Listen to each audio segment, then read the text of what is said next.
നമസ്കാരം. ചരിത്രത്തിലെ ഏറ്റവും നിർണായകമായ 3 മുന്നേറ്റങ്ങളുണ്ട്: നവോത്ഥാനം, മതനവീകരണം, പിന്നെ പ്രതിമതനവീകരണം. ഇവയെല്ലാം എങ്ങനെയാണ് ഒന്നിനോടൊന്ന് ബന്ധപ്പെട്ടിരിക്കുന്നത് എന്ന് എപ്പോഴെങ്കിലും ചിന്തിച്ചിട്ടുണ്ടോ? ഒന്നിനു പുറകെ ഒന്നായി വീഴുന്ന ഡൊമിനോ കട്ടകൾ പോലെയാണിതും. ഒരു സംഭവം മറ്റൊന്നിനു എങ്ങനെ കാരണമായി എന്ന് നമുക്ക് നോക്കാം. ഒന്നാലോചിച്ചു നോക്കൂ. കലയുടെയും ശാസ്ത്രത്തിന്റെയും ഒരു വലിയ ഉണർവ് എങ്ങനെയാണ് യൂറോപ്പിനെ ഒരു നൂറ്റാണ്ട് നീണ്ടുനിന്ന രക്തരൂക്ഷിതമായ മതയുദ്ധങ്ങളിലേക്ക് തള്ളിവിട്ടത്? ഈ ചോദ്യത്തിന്റെ ഉത്തരം കണ്ടെത്താനാണ് നമ്മളിന്ന് ശ്രമിക്കുന്നത്.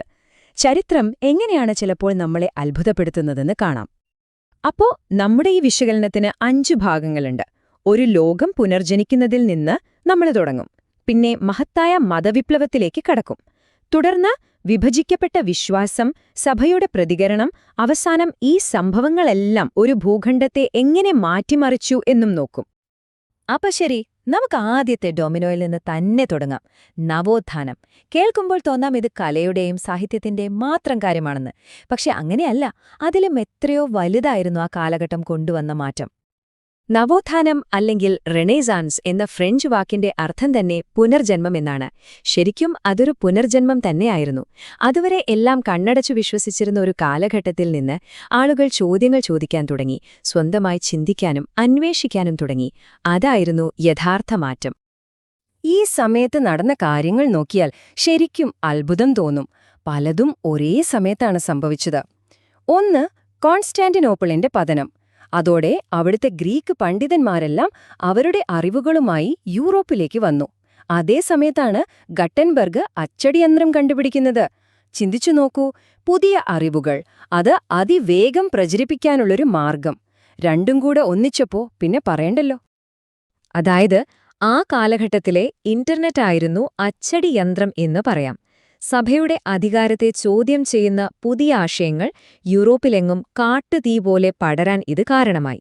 ശരിക്കും പറഞ്ഞാൽ ഗട്ടൻബർഗിന്റെ ആ കണ്ടുപിടുത്തമില്ലായിരുന്നെങ്കിൽ ഒരുപക്ഷെ മാർട്ടിൻ ലൂഥർ എന്ന് നമ്മൾ കേൾക്കുക പോലുമില്ലായിരുന്നു.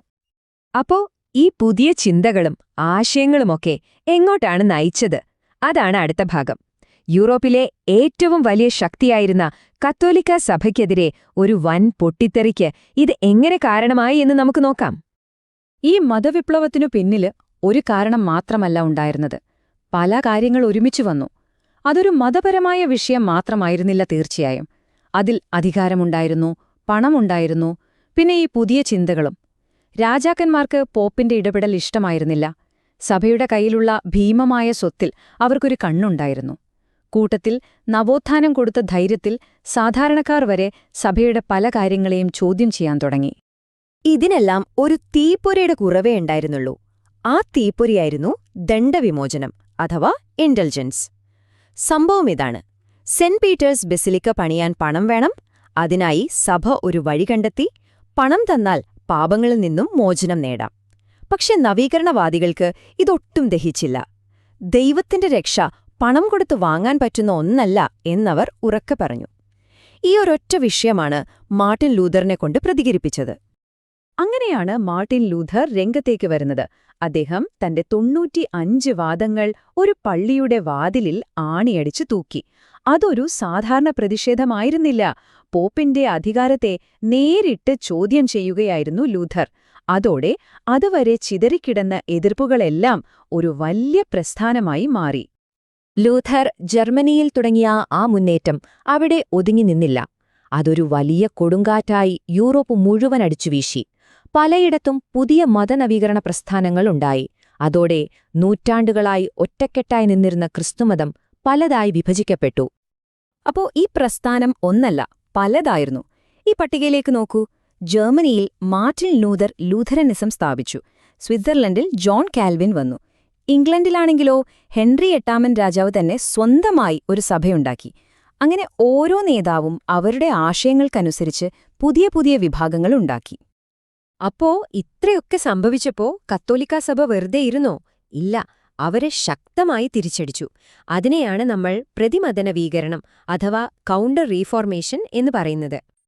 ഈ തിരിച്ചടിക്ക് സഭയുടെ കയ്യിൽ 4 പ്രധാന ആയുധങ്ങളാണുണ്ടായിരുന്നത്. ഒന്ന്, ട്രൻസുന്നഹദോസ്, അതായത് അവരുടെ നിയമങ്ങളും വിശ്വാസങ്ങളും ഒന്നുകൂടി ഉറപ്പിക്കാനുള്ള ഒരു വലിയ സമ്മേളനം. 2, അപകടകരമായ പുസ്തകങ്ങൾ നിരോധിച്ചു. 3 റോമൻ വിചാരണ കോടതി സ്ഥാപിച്ചു. 4ാമത്തേതും ഏറ്റവും പ്രധാനപ്പെട്ടതും ഈശോസഭ അഥവാ ജസ്യൂട്ടുകളുടെ രൂപീകരണമായിരുന്നു. ട്രെന്റ് സുന്നഹദോസിന്റെ നീക്കം വളരെ തന്ത്രപരമായിരുന്നു. അവരൊരു കാര്യം ചെയ്തു. ആളുകൾക്ക് ഏറ്റവും അധികം എതിർപ്പുണ്ടായിരുന്ന ദണ്ഡവിമോചന വിൽപ്പന പോലെയുള്ള കാര്യങ്ങൾ അങ്ങ് നിർത്തി. അതായത് തെറ്റുകൾ തിരുത്താൻ തയ്യാറാണെന്ന് കാണിച്ചു. പക്ഷേ മറുവശത്ത് കത്തോലിക്കാ സഭയുടെ അടിസ്ഥാന വിശ്വാസങ്ങളിൽ ഒരിഞ്ചുപോലും പിന്നോട്ടു പോയില്ല. അതെല്ലാം അതേപടി ശരിയാണെന്ന് അവർ ഉറപ്പിച്ചു പറഞ്ഞു. ഈ കൗണ്ടർ റീഫോർമേഷനിലെ സൂപ്പർ സ്റ്റാർസ് ആയിരുന്നു ജെസൂട്ടുകൾ. ഇഗ്നേഷ്യസ് ലയോള സ്ഥാപിച്ച ഈശോസഭ ക്രിസ്തുവിന്റെ പടയാളികളെപ്പോലെയായിരുന്നു. അവരുടെ പ്രധാന ആയുധം വിദ്യാഭ്യാസവും മിഷനറി പ്രവർത്തനങ്ങളുമായിരുന്നു. ഇതിലൂടെ ലോകത്തിന്റെ പല ഭാഗത്തും കത്തോലിക്കാ വിശ്വാസം തിരികെ കൊണ്ടുവരാൻ അവർക്ക് കഴിഞ്ഞു. അപ്പോ ഈ ബഹളങ്ങളെല്ലാം കഴിഞ്ഞപ്പോ എന്താണ് സംഭവിച്ചത്? ഈ നൂറ്റാണ്ട് നീണ്ട സംഘർഷങ്ങളുടെ അവസാനം യൂറോപ്പിന്റെ രൂപം തന്നെ മാറിയിരുന്നു. ഒരു കാര്യം ഉറപ്പായിരുന്നു: പഴയ യൂറോപ്പ് ഇനി തിരിച്ചുവരില്ല. ആ ഭൂഖണ്ഡം എന്നേക്കുമായി മാറിയിരുന്നു. ഈ പുതിയ യൂറോപ്പിന്റെ ചിത്രം ഈ ചാർട്ടിൽ വ്യക്തമാണ്. നോക്കൂ, ഒരു കാലത്ത് പൂർണ്ണമായും കത്തോലിക്കരായിരുന്ന യൂറോപ്പ് ഇപ്പോൾ പലതായി വിഭജിക്കപ്പെട്ടിരിക്കുന്നു. കത്തോലിക്കർ, ലൂഥറൻകാർ, കാൽവിനിസ്റ്റുകൾ, ആംഗ്ലിക്കന്മാർ, അങ്ങനെ പല വിഭാഗങ്ങൾ. ആ പഴയ മതപരമായ ഐക്യം പൂർണ്ണമായും ഇല്ലാതായി. ഇതിന്റെയൊക്കെ ഫലമെന്തായിരുന്നു? യൂറോപ്പിൽ മതത്തിന്റെ പേരിൽ ഒരൊറ്റ ശക്തി ഇല്ലാതായി. പകരം രാജാക്കന്മാരും അവരുടെ രാജ്യങ്ങളും ശക്തരായി. 30 വർഷം നീണ്ടുനിന്ന യുദ്ധം പോലെയുള്ള അതിക്രൂരമായ മതയുദ്ധങ്ങൾ നടന്നു. ജീവനും വിശ്വാസവും രക്ഷിക്കാൻ ലക്ഷക്കണക്കിന് ആളുകൾ അമേരിക്ക പോലെയുള്ള പുതിയ നാടുകളിലേക്ക് കുടിയേറി. അതേസമയം കത്തോലിക്കാ സഭ ഈ പ്രതിസന്ധിക്ക് ശേഷം സ്വയം നവീകരിച്ച് കൂടുതൽ ശക്തരായി എന്നതും ഒരു യാഥാർത്ഥ്യമാണ്. പ്രശസ്തമായ ഒരു ചൊല്ലുണ്ട്: ഇരാസ്മസ് മുട്ടയിട്ടു, ലൂഥർ അത് വിരിയിച്ചു എന്ന്. ഇതിലെല്ലാമുണ്ട്. അതായത് നവോത്ഥാന ചിന്തകനായ ഇരാസ്മസ് തന്റെ എഴുത്തിലൂടെ മാറ്റത്തിനുള്ള ഒരു സാഹചര്യം ഉണ്ടാക്കി. ആ സാഹചര്യം മുതലെടുത്ത് ലൂഥർ മതവിപ്ലവത്തിന് തുടക്കമിട്ടു. കണ്ടില്ലേ, നമ്മൾ തുടങ്ങിയ ആ ഡൊമിനോ എഫക്റ്റിലേക്ക് തന്നെ തിരിച്ചെത്തി. ഇതെല്ലാം കാണുമ്പോൾ ഒരു ചോദ്യം ബാക്കിയാണ്: കാലത്തിനനുസരിച്ച് മാറാൻ വലിയ സ്ഥാപനങ്ങൾ തയ്യാറായില്ലെങ്കിൽ ഒരു വിപ്ലവം അനിവാര്യമായി തീരുമോ? ഈ ഒരു ചോദ്യം നിങ്ങൾക്കായി വിട്ടുകൊണ്ട് ഈ വിശകലനം നമുക്കിവിടെ നിർത്താം. ചിന്തിച്ചു നോക്കുക. നമസ്കാരം. നമ്മളിന്ന് കാണുന്ന ഈ ലോകം എങ്ങനെയാണ് ഇങ്ങനെ ആയതെന്ന് എപ്പോഴെങ്കിലും ചിന്തിച്ചിട്ടുണ്ടോ? ശരിക്കും പറഞ്ഞാല് ഒന്നിനു പുറകെ ഒന്നായി വന്ന കുറേ സംഭവങ്ങളുടെ ഒരു ശൃംഖലയാണ് ഇതിനു പിന്നിൽ. സർക്കാർ നിയന്ത്രിച്ചു കൊണ്ടിരുന്ന വ്യാപാരത്തിൽ നിന്ന് തുടങ്ങി ആവിയന്ത്രങ്ങൾ ഉപയോഗിക്കുന്ന വമ്പൻ ഫാക്ടറികൾ വരെ എത്തിയ ആ വലിയൊരു മാറ്റത്തിന്റെ കഥയാണ് നമ്മളിന്ന് നോക്കാൻ പോകുന്നത്. അപ്പോ ഈ ഒരു യാത്രയില് നമ്മൾ എന്തൊക്കെയാണ് കാണാൻ പോകുന്നതെന്ന് നോക്കാം. ആദ്യം മെർക്കന്റലിസം എന്ന അടിത്തറയെക്കുറിച്ച് നമ്മൾ മനസ്സിലാക്കും. അതിനുശേഷം വാണിജ്യ വിപ്ലവം, പിന്നെ വ്യാവസായിക വിപ്ലവം. ഇവയെല്ലാം ചേർന്ന് എങ്ങനെയാണ് ഇന്നത്തെ ലോകമുണ്ടാക്കിയെടുത്തതെന്ന് നമുക്ക് കാണാം. അപ്പോൾ തുടങ്ങാമല്ലേ? നമ്മുടെ ഈ കഥ തുടങ്ങുന്നത് 16-ാം നൂറ്റാണ്ടിലാണ്. ആ കാലഘട്ടത്തിലെ പ്രധാന സാമ്പത്തിക സിദ്ധാന്തമായിരുന്നു മെർക്കാന്റിലിസം. അതിന്റെ ഏറ്റവും വലിയ പ്രത്യേകത എന്താണെന്ന് വെച്ചാൽ സമ്പദ്വ്യവസ്ഥയുടെ പൂർണ്ണ നിയന്ത്രണം സർക്കാരിന്റെ കയ്യിലായിരുന്നു. അതായത് മെർക്കന്റിലിസത്തിന്റെ പ്രധാന ലക്ഷ്യമെന്ന് പറയുന്നത് വ്യക്തികൾ ലാഭമുണ്ടാക്കുക എന്നതായിരുന്നില്ല, മറിച്ച് ഒരു രാജ്യത്തെ എങ്ങനെ ഏറ്റവും ശക്തമാക്കാം, സൈനികമായും സാമ്പത്തികമായും എന്നതായിരുന്നു അവരുടെ ഒരേ ഒരു ചിന്ത. ഇത് നടപ്പിലാക്കാൻ വേണ്ടി സർക്കാരുകൾ ഒരുപാട് കർശനമായ നിയമങ്ങൾ കൊണ്ടുവന്നു. സമ്പത്ത് രാജ്യത്തിന് പുറത്തേക്ക് പോകാതെ അകത്തേക്ക് മാത്രം വരണം, ഇതായിരുന്നു ലക്ഷ്യം. ഇതിനൊരു നല്ല ഉദാഹരണമാണ് അവരുടെ കോളനി നയം. കോളനികളിൽ നിന്ന് കുറഞ്ഞ വിലയ്ക്ക് അസംസ്കൃത വസ്തുക്കൾ വാങ്ങും, എന്നിട്ട് അത് വെച്ച് സാധനങ്ങളുണ്ടാക്കി കൂടിയ വിലയ്ക്ക് അതേ കോളനികളിൽ തന്നെ കൊണ്ടുപോയി വിൽക്കും. ഇതായിരുന്നു അവരുടെ ഒരു പ്രധാന തന്ത്രം. കണ്ടില്ലേ, ലാഭം മുഴുവൻ രാജ്യത്തേക്ക്. അപ്പോ ലോകം മുഴുവൻ വ്യാപാരം നടത്താൻ സർക്കാർ ഇങ്ങനെ മുൻകൈയെടുത്തപ്പോ സ്വകാര്യ കച്ചവടക്കാർക്കും പണം കടം കൊടുക്കുന്നവർക്കും ഇതൊരു വലിയ അവസരമായി മാറി. രാഷ്ട്രത്തിന് ശക്തി കൂട്ടണം, അതേസമയം വ്യക്തികൾക്ക് ലാഭം ഉണ്ടാക്കണം. ഈ രണ്ട് കാര്യങ്ങളും ഒരുമിച്ച് വന്നപ്പോ ബിസിനസ് ചെയ്യുന്ന രീതികളിൽ തന്നെ ഒരു വലിയ വിപ്ലവം നടന്നു. അതാണ് നമ്മൾ വാണിജ്യ വിപ്ലവം എന്ന് പറയുന്നത്. ഈ കാലഘട്ടത്തിലെ ഏറ്റവും രസകരമായ കാര്യം ഇതാണ്. ശരിക്കും പറഞ്ഞാൽ രണ്ട് വ്യത്യസ്ത ലക്ഷ്യങ്ങളുള്ള ശക്തികൾ ഒരുമിച്ച് പ്രവർത്തിച്ചു. ഒരിടത്ത് രാജ്യത്തിന് കൂടുതൽ ശക്തരാകണം, മറുവശത്ത് വ്യക്തികൾക്ക് കൂടുതൽ ലാഭം വേണം. ഈ രണ്ട് ലക്ഷ്യങ്ങളും ഒത്തുചേർന്നപ്പോൾ അത് ആഗോള വ്യാപാരത്തിന്റെ വമ്പൻ വളർച്ചയ്ക്ക് കാരണമായി. സർക്കാരും സ്വകാര്യ കച്ചവടക്കാരും തമ്മിലുള്ള ഈ കൂട്ടുകെട്ട് പുതിയ ചില സാമ്പത്തിക സംവിധാനങ്ങൾക്ക് തുടക്കമിട്ടു. അതിൽ ഏറ്റവും പ്രധാനപ്പെട്ട ഒന്നായിരുന്നു ജോയിന്റ് സ്റ്റോക്ക് കമ്പനികൾ. സംഭവം സിമ്പിളാണ്. പണ്ട് ഒരു കപ്പൽ യാത്രയുടെ എല്ലാ റിസ്ക്കും ഒരാൾ ഒറ്റയ്ക്കെടുക്കണമായിരുന്നു. പക്ഷെ ജോയിന്റ് സ്റ്റോക്ക് കമ്പനി വന്നതോടെ നൂറുകണക്കിന് ആളുകൾക്ക് ചെറിയ ചെറിയ തുകകൾ നിക്ഷേപിക്കാം. ലാഭമായാലും നഷ്ടമായാലും എല്ലാവർക്കും അതിൽ പങ്കുണ്ടാകും. ഇത് വലിയ കച്ചവടങ്ങൾക്ക് പണം കണ്ടെത്തുന്നത് വളരെ എളുപ്പമാക്കി. അതുകൊണ്ടാണ് ഇങ്ങനെ പറയുന്നത്, വ്യാവസായിക വിപ്ലവം വാണിജ്യ വിപ്ലവത്തിന്റെ കുട്ടിയായിരുന്നു എന്ന്. ആ ബന്ധം വളരെ വ്യക്തമാണല്ലേ? കാരണം വാണിജ്യ വിപ്ലവം ഉണ്ടാക്കിയെടുത്ത സമ്പത്ത്, പുതിയ വിപണികൾ, പിന്നെ ലാഭത്തിനു വേണ്ടി പണം മുടക്കാനുള്ള ഒരു ചിന്താഗതി, ഇതെല്ലാമാണ് അടുത്ത വലിയ വിപ്ലവത്തിന് വഴിയൊരുക്കിയത്. അങ്ങനെ പണവും വിപണികളുമെല്ലാം റെഡിയായി. അപ്പോഴാണ് 18-ാം നൂറ്റാണ്ടിന്റെ പകുതിയോടെ ഇംഗ്ലണ്ടിൽ പുതിയൊരു വിപ്ലവം തുടങ്ങുന്നത്. ഉൽപ്പാദനം മനുഷ്യന്റെ കൈകളിൽ നിന്ന് യന്ത്രങ്ങളിലേക്ക് മാറുന്നൊരു വിപ്ലവം. ഇത് വെറും ഒരു പുതിയ ഉപകരണം വന്നു എന്നതിനപ്പുറം നമ്മളെ സാധനങ്ങൾ ഉണ്ടാക്കുന്ന രീതിയെ തന്നെ അടിമുടി മാറ്റിമറിച്ച ഒരു സംഭവമായിരുന്നു. യഥാർത്ഥത്തിൽ യന്ത്രയുഗത്തിന് തുടക്കം കുറിച്ചത് ഇവിടെ വെച്ചാണ്. അപ്പോൾ ഒരു ചോദ്യം വരും, എന്തുകൊണ്ടാണ് ഇത് ഇംഗ്ലണ്ടിൽ തന്നെ തുടങ്ങിയത്? അതിനൊരൊറ്റ ഉത്തരമില്ല. രാഷ്ട്രീയമായ സ്ഥിരത, സാമ്പത്തികമായ വളർച്ച, കൽക്കരിയും ഇരുമ്പും പോലുള്ള പ്രകൃതി വിഭവങ്ങളുടെ ലഭ്യത, പിന്നെ പുതിയ പുതിയ ആശയങ്ങൾ, ഇങ്ങനെ ഒരുപാട് കാര്യങ്ങൾ ഒത്തുചേർന്നപ്പോഴാണ് ഈ വലിയ മാറ്റത്തിന് അവിടെ കളമൊരുങ്ങിയത്. ഒരിക്കൽ ആ തീപ്പൊരി വീണുകഴിഞ്ഞപ്പോ പിന്നെ അതൊരു കാട്ടുതീ പോലെയായിരുന്നു. ഒന്നിനു പുറകെ ഒന്നായി ഓരോ വ്യവസായത്തെയും മാറ്റിമറിക്കുന്ന കണ്ടുപിടുത്തങ്ങളുടെ ഒരു പ്രവാഹം തന്നെയായിരുന്നു പിന്നീട്. തുണി വ്യവസായത്തിന്റെ കാര്യം തന്നെ എടുക്കാം. അവിടെ ഓരോ പുതിയ കണ്ടുപിടുത്തവും ഒരു പുതിയ പ്രശ്നമുണ്ടാക്കി. ആ പ്രശ്നം പരിഹരിക്കാൻ അടുത്തൊരു കണ്ടുപിടുത്തം വന്നു. ഇങ്ങനെ ഒന്നിനു പുറകെ ഒന്നായി വന്ന മാറ്റങ്ങൾ ഉൽപ്പാദനത്തിൽ അവിശ്വസനീയമായ ഒരു കുതിച്ചുചാട്ടമാണുണ്ടാക്കിയത്. ഈ യന്ത്രങ്ങളെയൊക്കെ പ്രവർത്തിപ്പിക്കാൻ ഉപയോഗിച്ച ഊർജ്ജത്തിലും വലിയ മാറ്റങ്ങൾ വന്നു. തുടക്കത്തിൽ പുഴയുടെ അടുത്തുള്ള ജലചക്രങ്ങളായിരുന്നു ആശ്രയം. പിന്നീട് എവിടെ വേണമെങ്കിലും കൊണ്ടുപോയി ഉപയോഗിക്കാൻ പറ്റുന്ന ആവിയന്ത്രം വന്നു. അതൊരു വലിയ മാറ്റമായിരുന്നു. ഒടുവിൽ വൈദ്യുതി എന്ന വലിയ സാധ്യതയിലേക്ക് ലോകം പതിയെ നീങ്ങാൻ തുടങ്ങി. ഈ കണ്ടുപിടുത്തങ്ങൾ ഫാക്ടറികളിൽ മാത്രം ഒതുങ്ങി നിന്നില്ല. ഇരുമ്പും ഉരുക്കും ഉണ്ടാക്കുന്ന രീതി മാറി. ഗതാഗത സൗകര്യങ്ങൾ, റോഡുകളും കെനാലുകളും ആവിക്കപ്പലും തീവണ്ടിയുമൊക്കെ വന്നു. അതോടെ ലോകം കൂടുതൽ ചെറുതായി. പിന്നെ ടെലിഫോണും റേഡിയോയും വന്നപ്പോൾ ആശയവിനിമയത്തിലും ഒരു വിപ്ലവം നടന്നു. ഇന്നത്തെ നമ്മുടെ ഈ ഗ്ലോബൽ നെറ്റ്വർക്കിന്റെ എല്ലാം അടിത്തറയിട്ടത് ആ കാലത്താണ്. അപ്പം മെർക്കന്റൈലിസം മുതൽ തുടങ്ങിയ ഈ യാത്ര യന്ത്രയുഗത്തിലെത്തിയപ്പോഴേക്കും സമൂഹത്തിന്റെ ഒരു മേഖലയെപ്പോലും അത് സ്പർശിക്കാതെ വിട്ടില്ല. അതിന്റെ എല്ലാ നല്ല വശങ്ങളും മോശം വശങ്ങളും ചേർന്നാണ് നമ്മൾ ഇന്ന് കാണുന്ന ആധുനിക ലോകം രൂപപ്പെട്ടത്. ഇതിന്റെയൊക്കെ ഫലം എന്തായിരുന്നു? ശരിക്കും പറഞ്ഞാൽ ഞെട്ടിക്കുന്നതായിരുന്നു. ഉത്പാദനം ഒരുപാടിരട്ടിയായി. സാധനങ്ങളുടെ വില കുത്തനെ കുറഞ്ഞു. പിന്നെ ചരിത്രത്തിലാദ്യമായി ഗ്രാമങ്ങളിൽ ജീവിക്കുന്നവരെക്കാൾ കൂടുതൽ ആളുകൾ നഗരങ്ങളിൽ ജീവിക്കാൻ തുടങ്ങി. അതുകൊണ്ട് ഈ കാലഘട്ടത്തിന് ഒരു ഇരുതല മൂർച്ചയുണ്ടായിരുന്നു എന്ന് പറയാം. ഒരു വശത്ത് മുൻപാരും ചിന്തിക്കാത്ത അത്രയും വലിയ പുരോഗതിയും സമ്പത്തും അത് കൊണ്ടുവന്നു. പക്ഷെ മറുവശത്ത് പണക്കാരനും പാവപ്പെട്ടവനും തമ്മിലുള്ള അന്തരം കൂട്ടി. നമ്മൾ ഇന്നും നേരിടുന്ന ആഴത്തിലുള്ള സാമൂഹിക വിഭജനങ്ങളുടെയും ആഗോള അധികാര അസന്തുലിതാവസ്ഥകളുടെയും വേരുകൾ അവിടെയാണ്. അപ്പോൾ ഇതിൽ നിന്ന് നമ്മൾ മനസ്സിലാക്കേണ്ട പ്രധാന കാര്യം ഇതാണ്: നമ്മൾ ഇന്ന് ജീവിക്കുന്ന ഈ ലോകം യാദൃശ്ചികമായി ഉണ്ടായ ഒന്നല്ല, മറിച്ച് നമ്മൾ ഈ കണ്ട 3 ഘട്ടങ്ങളുള്ള ഒരു വലിയ വിപ്ലവത്തിന്റെ ഫലമാണ്. അത് നമ്മളെ ഒരു ചോദ്യത്തിന് മുന്നിലെത്തിക്കുന്നുണ്ട്. ഈ വിപ്ലവങ്ങൾ ഇന്നത്തെ ലോകത്തെയും അതിന്റെ വെല്ലുവിളികളെയും സൃഷ്ടിച്ചെങ്കിൽ അടുത്ത മഹത്തായ പരിവർത്തനം എന്തായിരിക്കും? ചരിത്രത്തിന്റെ ഗതി മാറ്റിയ ഒരുപാട് സംഭവങ്ങളുണ്ടല്ലേ? അതിലൊന്നാണ് ഫ്രഞ്ച് വിപ്ലവം. അത് ഫ്രാൻസിനെ മാത്രമല്ല, സത്യം പറഞ്ഞാൽ ലോകത്തെ മുഴുവനായിട്ട് തന്നെ മാറ്റിമറിച്ചു.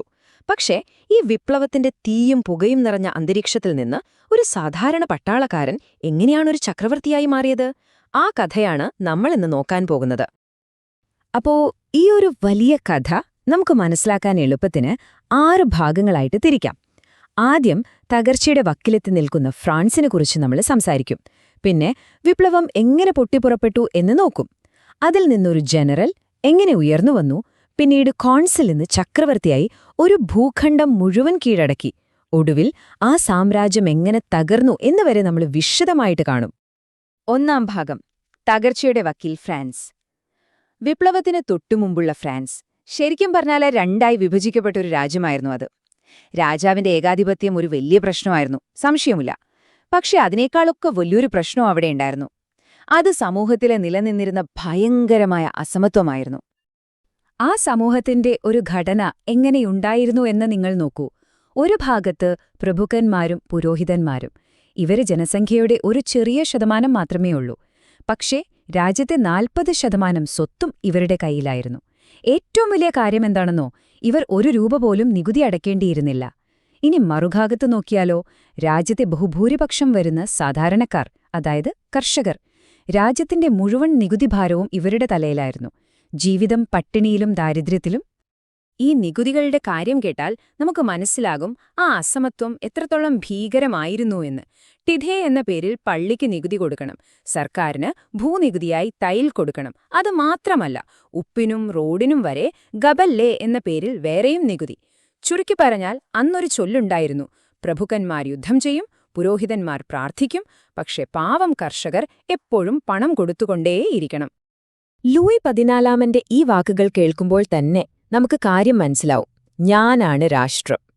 ഫ്രഞ്ച് രാജാക്കന്മാർക്കുണ്ടായിരുന്ന ആ ഒരു അനിയന്ത്രിതമായ അധികാരത്തിന്റെ ഏറ്റവും വലിയ തെളിവാണിത്.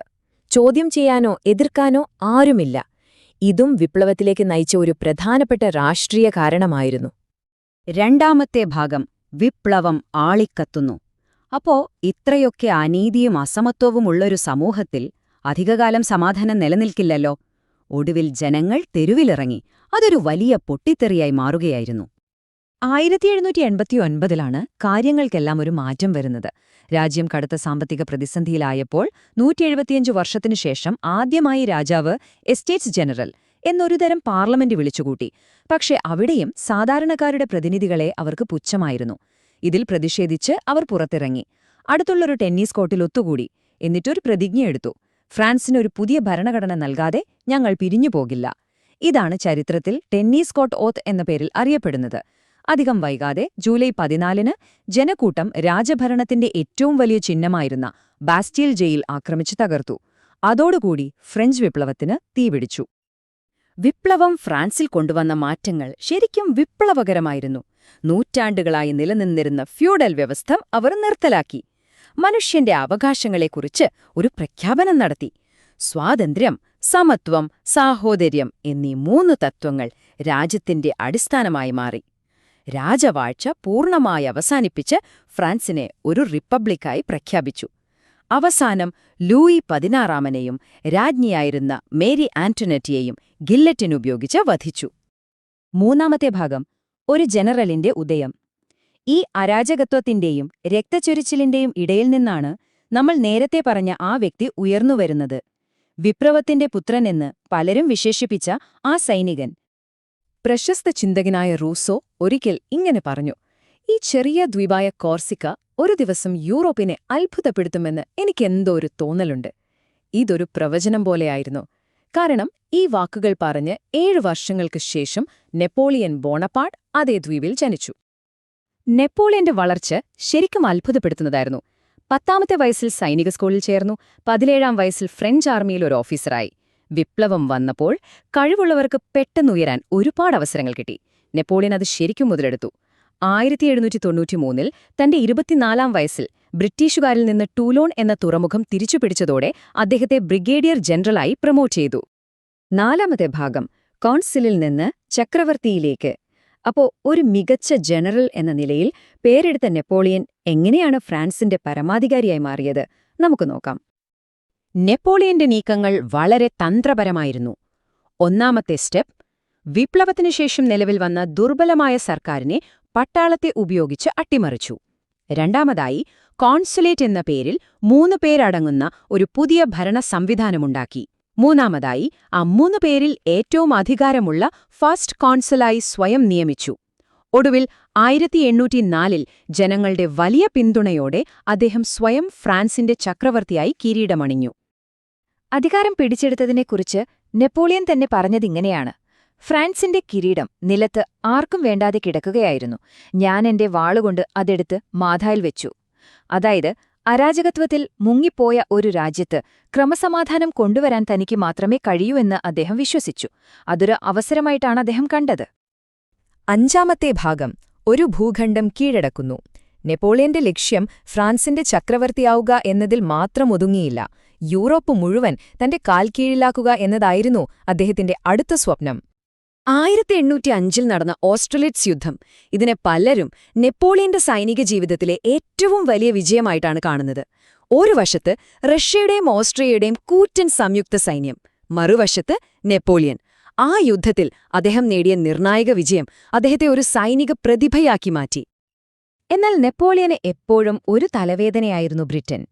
അവരെ സൈനികമായി തോൽപ്പിക്കാൻ ബുദ്ധിമുട്ടാണെന്ന് മനസ്സിലാക്കിയപ്പോൾ അദ്ദേഹം ഒരു സാമ്പത്തിക യുദ്ധം പ്രഖ്യാപിച്ചു. അതാണ് കോണ്ടിനെന്റൽ സിസ്റ്റം. ഇതനുസരിച്ച് യൂറോപ്പിലെ ഒരു രാജ്യവും ബ്രിട്ടനുമായി കച്ചവടം ചെയ്യാൻ പാടില്ല. ബ്രിട്ടനെ സാമ്പത്തികമായി തകർത്തുക എന്നതായിരുന്നു ലക്ഷ്യം. പക്ഷേ പോർച്ചുഗലും സ്പെയിനും ഇത് അംഗീകരിക്കാൻ തയ്യാറായില്ല.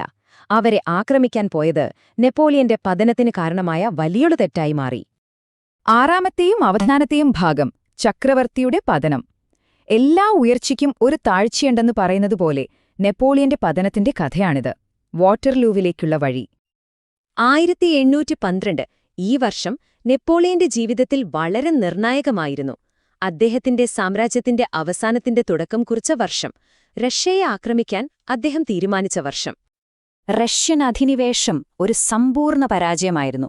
റഷ്യയിലെ അതികഠിനമായ തണുപ്പും ഭക്ഷണക്ഷാമവും കാരണം അദ്ദേഹത്തിന്റെ ലക്ഷക്കണക്കിന് വരുന്ന സൈന്യം ഒന്നൊന്നായി മരിച്ചു വീണു. അതൊരു സൈനിക പരാജയം എന്നതിലുപരി ഒരു മനുഷ്യ ദുരന്തം തന്നെയായിരുന്നു. റഷ്യയിലെ പരാജയത്തിനു ശേഷം യൂറോപ്പിലെ മറ്റു രാജ്യങ്ങൾ ഒന്നിച്ചു ചേർന്ന് അദ്ദേഹത്തെ ലീപ്സിംഗ് യുദ്ധത്തിൽ തോൽപ്പിച്ചു. 1814 അദ്ദേഹത്തെ പിടിച്ച് എൽബ എന്ന ദ്വീപിലേക്ക് നാടുകടത്തി. പക്ഷേ നെപ്പോളിയൻ അവിടെ നിന്നും രക്ഷപ്പെട്ട് വീണ്ടും ഫ്രാൻസിലെത്തി. അതുകൊണ്ട് വാട്ടർലൂവിലെ അവസാനത്തെ പരാജയത്തിനു ശേഷം അദ്ദേഹത്തിന് രക്ഷപ്പെടാൻ ഒരു പഴുതും നൽകാതെ അറ്റ്ലാന്റിക് സമുദ്രത്തിലെ വളരെ ഒറ്റപ്പെട്ട സെയിന്റ് ഹെലീന എന്ന ദ്വീപിലേക്കാണ് അദ്ദേഹത്തെ അയച്ചത്.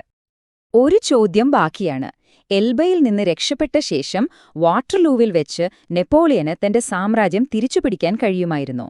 യൂറോപ്പിലെ മുഴുവൻ ശക്തികൾക്കുമെതിരെ ഒറ്റയ്ക്കു നിന്ന് ജയിക്കാൻ അദ്ദേഹത്തിന് സാധിക്കുമായിരുന്നോ?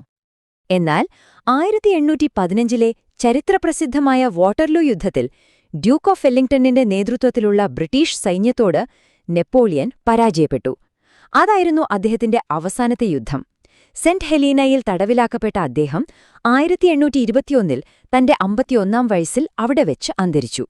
അതോടെ ആ ഇതിഹാസ ജീവിതത്തിന് തിരശ്ശീല വീണു. അപ്പോ അവസാനം ഒരു ചോദ്യം അവശേഷിക്കുന്നു.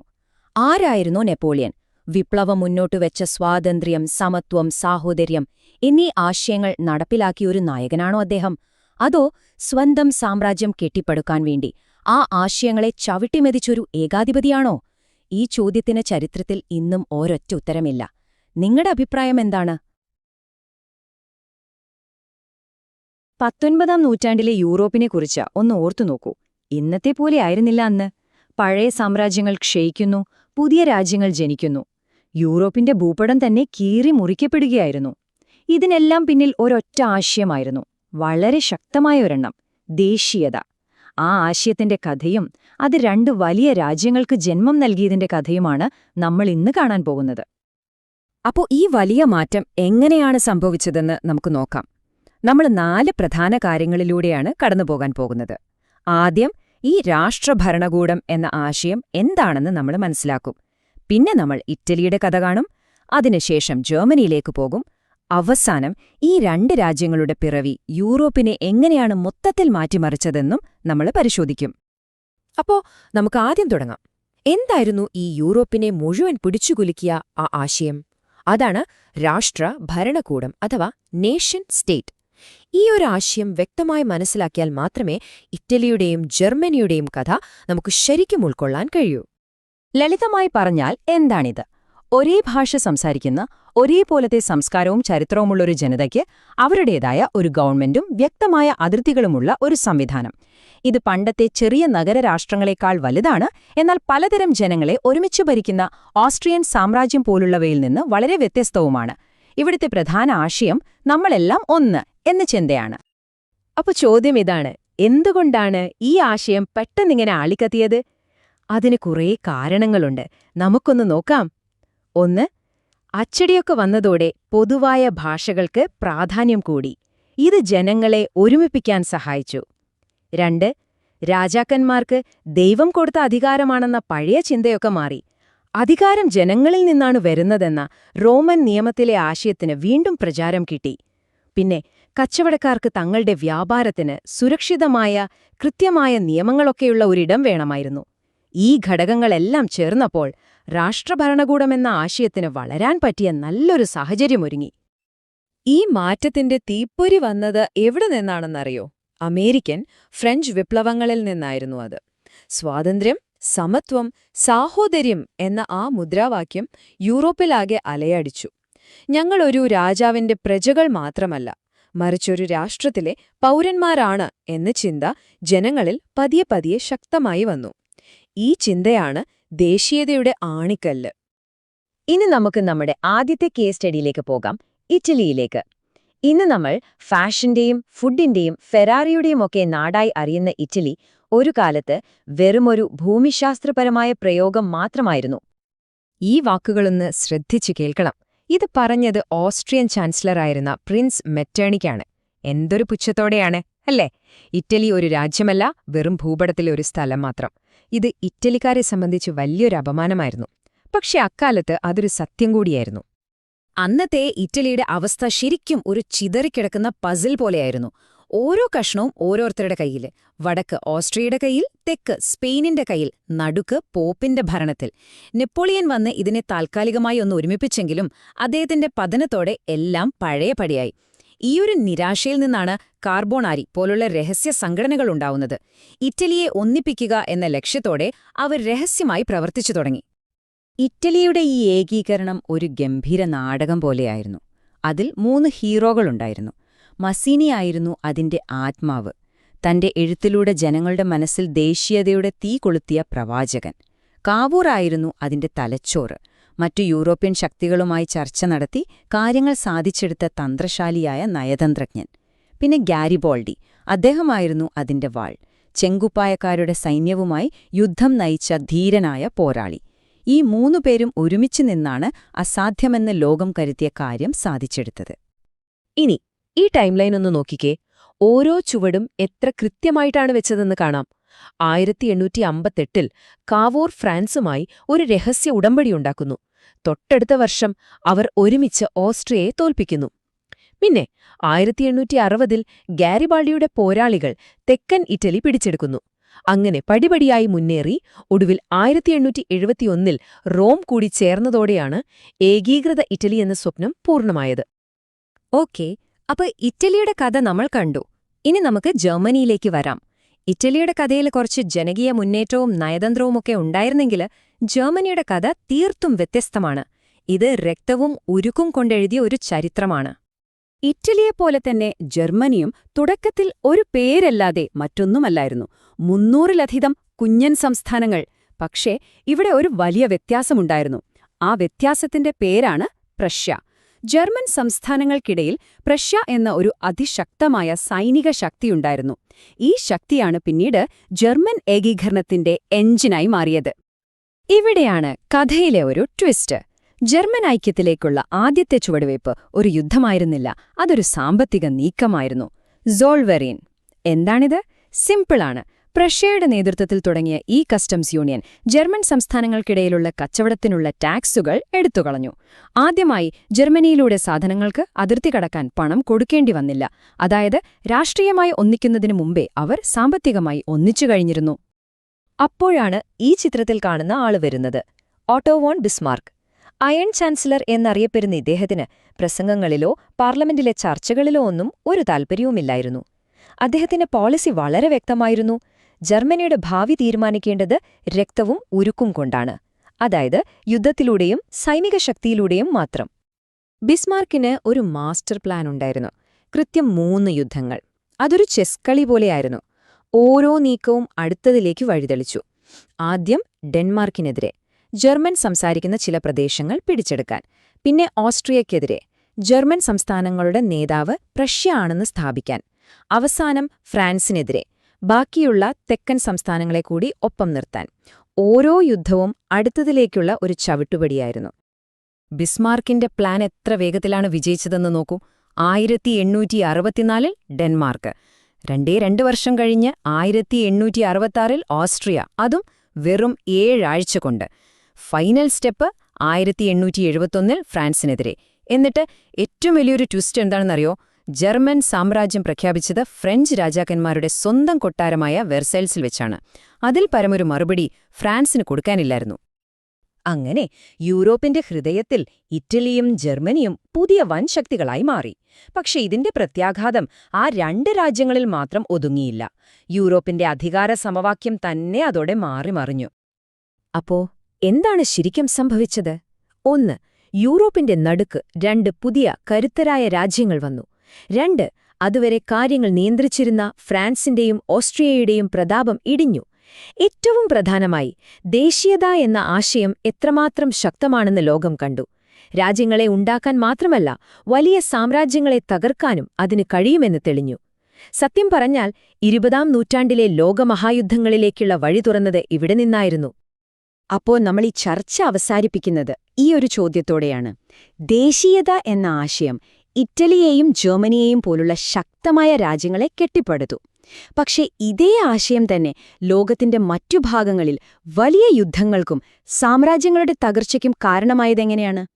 നിർമ്മിക്കാനും നശിപ്പിക്കാനും ഒരുപോലെ കഴിവുള്ള ഈ ശക്തിയെക്കുറിച്ച് നമുക്ക് ചിന്തിക്കാം.